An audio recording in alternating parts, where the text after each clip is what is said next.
Evening soup பண்ணலான்னு சொல்லிவிட்டு vegetables cut பண்ணிகிட்ருந்தேன். அப்போது என் பொண்ணு வந்து, அம்மா சூப் பண்ணிங்கன்னா வெஜிடபிள்ஸ் எல்லாம் நாங்கள் சாப்பிட மாட்டோம், ஒன்லி சூப் மட்டும்தான் குடிப்போம், வெஜிடபிள்ஸ் எல்லாம் வேஸ்ட் ஆகிடும், அதனால் மோமோஸ் செஞ்சு கொடுங்க அப்படின்னு நைஸாக என்கிட்ட பேசி அவங்களுக்கு பிடிச்ச டிஷ்ஷை என்னை செய்ய வச்சுட்டாங்க. நானும் மோமோஸ் செய்ய ஆரம்பிச்சிட்டேன். மோமோஸ் செய்கிறது ரொம்ப சிம்பிள். இதில் ஒரே ஒரு விஷயந்தான், வெஜிடபிள்ஸ் வந்து ரொம்ப வேகக்கூடாது, ஹாஃப் பாயில்டாக இருக்கணும்.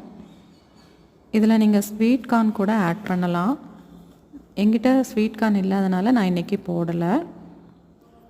என் பொண்ணுங்களுக்கு வந்து இந்த மோமோஸ் ரொம்ப பிடிக்கும். அவங்களுக்கு பிடிச்ச இன்னொரு ஸ்நாக்ஸ் என்னென்னா சப்வே ஸ்டைலில் பண்ணுற சாண்ட்விச். நான் அதை ஒரு நாள் உங்களுக்கு வீடியோவில் போடுறேன்.